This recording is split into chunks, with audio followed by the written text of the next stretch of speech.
Rotary International past president Jennifer, President Jerry, Rotarians and friends. Because I've been a member of the Rotary Club of St. Clair for 43 years, President Jerry thinks I'm a walking encyclopedia of the history of the Rotary Club.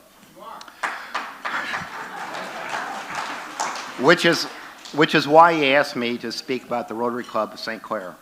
Since November, I have spent every Tuesday morning going through the Rotary files at the St. Clair Historical Museum. Our club has often been referred to as the most active and aggressive small club in the state by the Times-Herald. There are numerous projects that it has sponsored benefiting the city, the county, and the world during its first 100 years, which may be the reason why the paper gave the title to the club. Tonight, I am not going to talk about what the club did year by year. There are too many projects, and President Jerry says I must keep my talk to 15 minutes. So I'm going to tell you stories about the club and our community, and I'm going to tell you things that haven't been talked about for 100 years. January 22nd, 1924,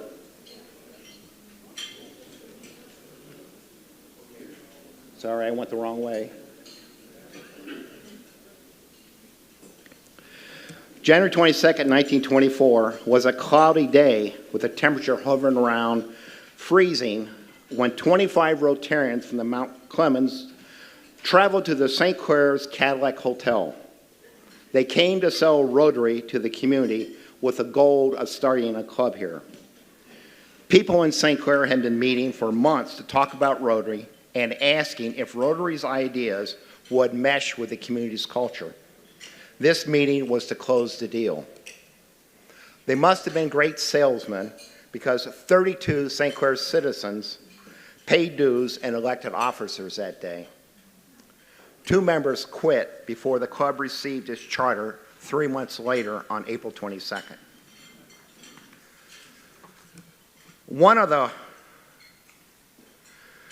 club's charter members was Simon Gleam, Doug McLaren's great-great-grandfather. Simon and his brother Charles owned Gleam's Meat Market. Simon was the club's 11th president and kept his membership active in the club until he died in 1957. When he died, his death made the front page of the Times-Herald, above the fold. Doug, you have big shoes to fill. 4 days before the club received its charter, the Times-Herald published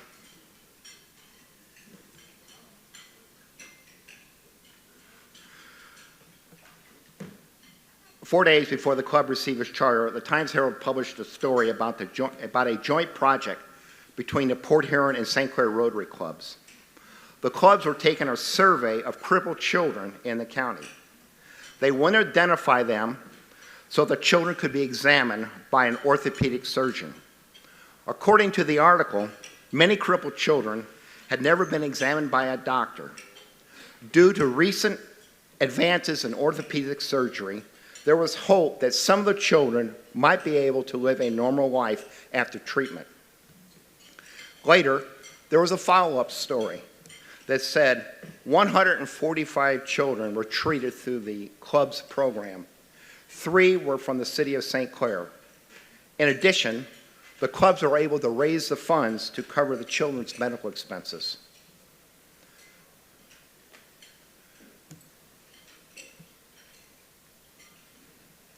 The St. Clair Rotary Club continued its fight against polio, at first raising money and volunteering for the Crippled Children's Society, which morphed into the Easter Seal Society.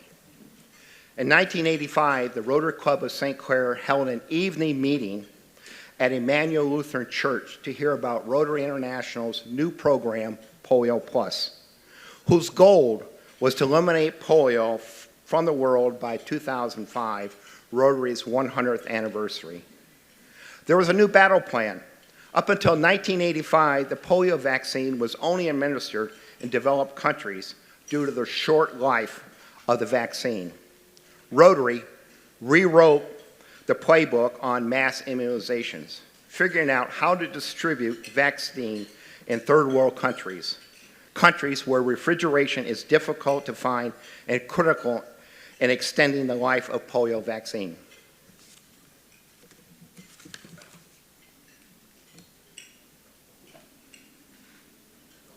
We were unable to eliminate polio by 2005. Between 1988 and 2007, there was a 99% reduction in reported cases of polio, from 350,000 a year to 1,300. At Rotary's 2008 International Convention, participants of the convention voted not to compromise on the goal of eliminating polio, but to continue the fight.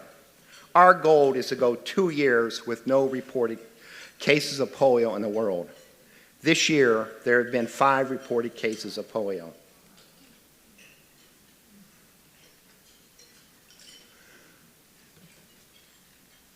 There we go.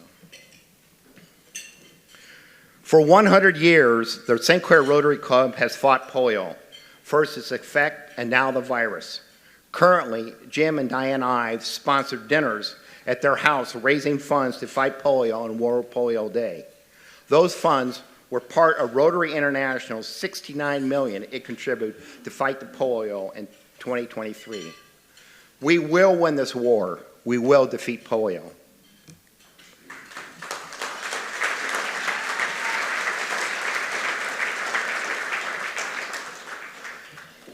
After the club received its charter from Rotary International, it continued to meet at the Cadillac Hotel. In December 1924, the club decided that the old St. Clair Hospital was inadequate and needed to be replaced. For whatever reason that has been lost to history, in early 1925, the club was kicked out of the Cadillac Hotel and suddenly found itself holding its weekly meetings in the Diamond Crystal Salt Company's cafeteria. As this happened, there were concerns within the community that without a major hotel in town, business travelers and tourists would bypass St. Clair. Forced to meet weekly in the Diamond Crystal's cafeteria, this community concern became a major club priority, pushing a new hospital to the back burner. The club quickly decided that a community-owned hotel on the St. Clair River would be successful. It hired President Jerry's uncle, Walter Reith, a Port Huron architect, to design the building. With the design in hand, it was easy to get an estimate of the building costs, which were put at $120,000.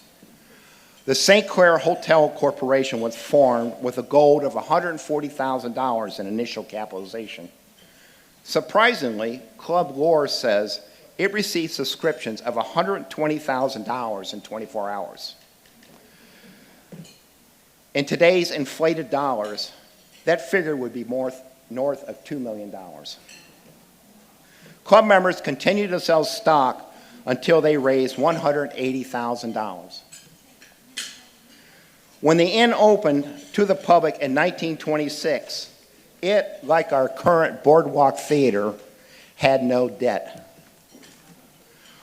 Once the club had the inn underway, it turned its attention back to the community hospital. The new community hospital was opened to the public on April 6, 1927.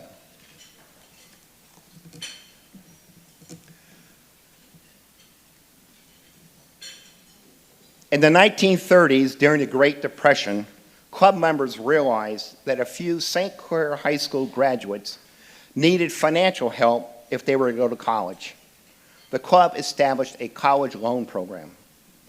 While the exact date of the program started is not known, we do know in 1949 the youth committee suggested that the club discontinue the program since no one had applied for a loan in 2 years. Included in their recommendation to end the program was a summary of its activities. 12 students took advantage of the program. Several received more than one loan. The average loan was $200. And the student paid 3% interest on their note. Most importantly, all the notes were repaid.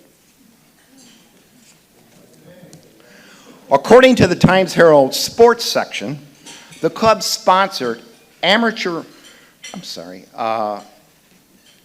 boxing matches in St. Clair to finance the college loan program. The sports reporter reported that the fights drew fighters from boxing clubs throughout southeast Michigan. Apparently, some of the fight clubs had audiences up to 1,800 people. While the fights were popular and they may not have been profitable, the club stopped sponsoring them in 1949.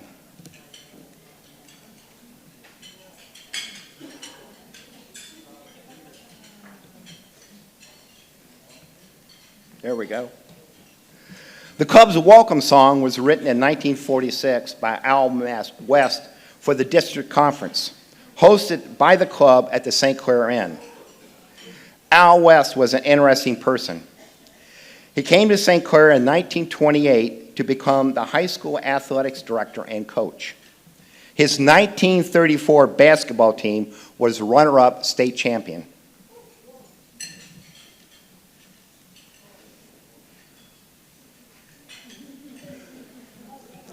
One of the players on the championship team was Jerry Amick, grandfather of Jerry Amick the Younger, currently a member of the club.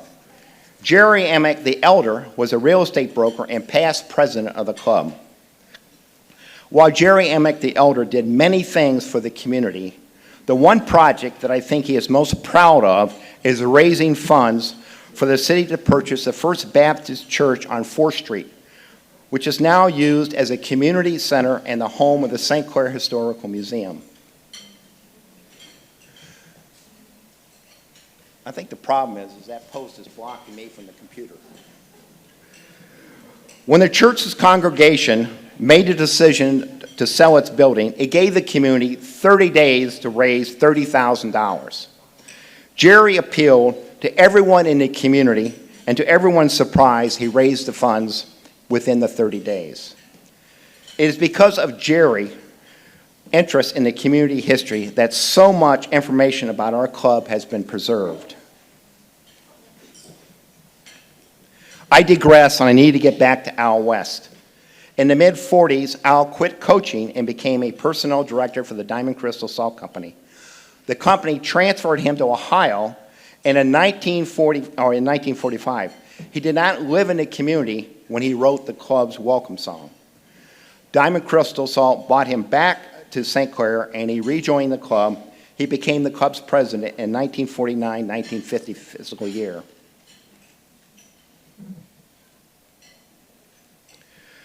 Rotary is an international organization, and World Community Service is an important part of its mission. The St. Clair Club has been placed in an international district by Rotary, with most of the district's membership in Canada. In the early years of the club members said they met international service requirements by holding joint meetings with Canadian clubs.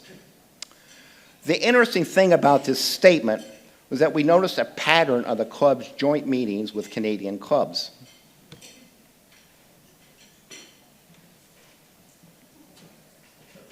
I need some help back there.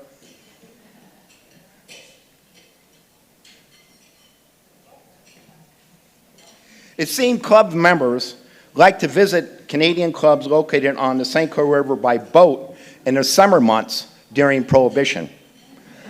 The Canadian clubs further offshore were visited when the boats were dry docked for the winter. A quick search of the Times-Herald using the search words St. Clair Rotary and bootlegging did not get any matches. So we may have made a bad assumption. Club members must have limited their beverages to iced tea and lemonade on those boat trips. The club's weekly bulletin in 1977 stated that its first World Community Service project was to send musical instruments to the Long Island Marching Band on Long Island, Bahamas. This statement is not correct. The club participated in several international projects prior to 1977, particularly after World War II, when it sent care packages to our allies and former enemies in Europe.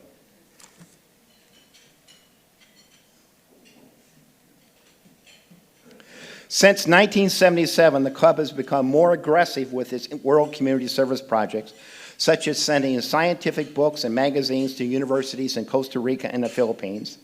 It has helped fund medical clinics, renovated schools, and supported the drilling of numerous wells for potable water in Africa, the Caribbean, and Central America.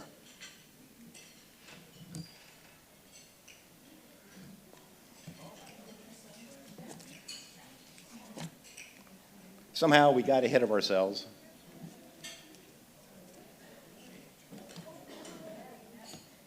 There we go. In 1993, the club was looking for a new community project, and the idea of a community-built playground was presented. Several communities in Michigan had built them and responded favorably when they were asked about the project. The club's new project committee contacted Leathers and Associates, a landscaping architectural firm specializing in community-built playgrounds. The initial meeting with the consultants did not go well. The consultants said they would not work with the service club. It needed to be a community group, hopefully led by a young mom. The club members didn't take this as a negative, but as a challenge. Members of the new project committee met with every civic and church group in the community, talking about the project, asking each group to send a representative to the initial meeting to see if there was an appetite for the project. The meeting was wildly successful. There was an interest, and 2 young moms volunteered to co-lead the project. The club's role changed from direct management to overseeing the project. While the club contributed funds to the project, its major responsibility was to prevent anything from blocking its completion.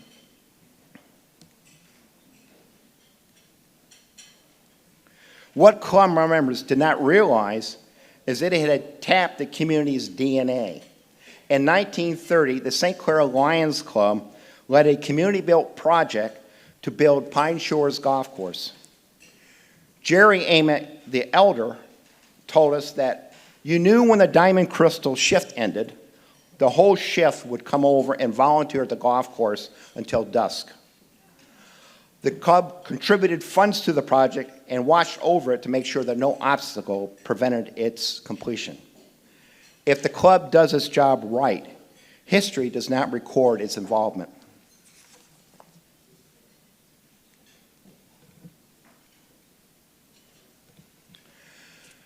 Frank Moore died in February 2018. Since the club was chartered, there has been a Frank Moore listed on its membership rolls. His death ended that dynasty. The Moore family, their businesses, and the foundations they controlled have been huge supporters of the community and the club. The last project that Frank and his cousin Fred participated in was the building of Legacy Field. The St. Clair Little League's Board of Directors wanted to move from Clutcha Field, which they have used since the 1950s, to a new and larger property just outside of town. Fred Moore had offered them a deal on the land that they could not turn down. Fred's vision of the property was contagious, and anyone who came in contact with him became a believer. Unfortunately, his vision had a big price tag, and Little League was having problems raising the funds. This was an interesting project. It went to the community's core, its DNA. Parents of the Little Leaguers were providing the equipment and the labor to build the park. This organization just had to raise funds for materials and skills the parents could not provide. Frank and Fred came to the Rotary Club and asked them to raise the funds. The clubs wanted to support the project, but the investment was staggering.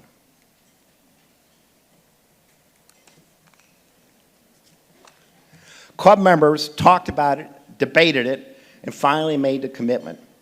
One of the Rotary Club's requirements was a public art project to be included in the ballpark. The mural on the concession stand fulfilled that requirement. As a tribute to Fred, if you look at the backfield fence, you will see Fred Moore overlooking the wall, just keeping an eye on things.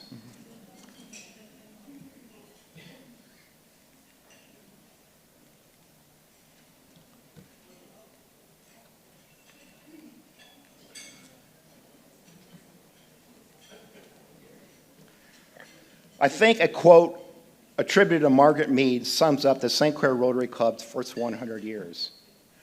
Never doubt that a small group of thoughtful, committed citizens can change the world. Indeed, it is the only thing that ever has. Thank you.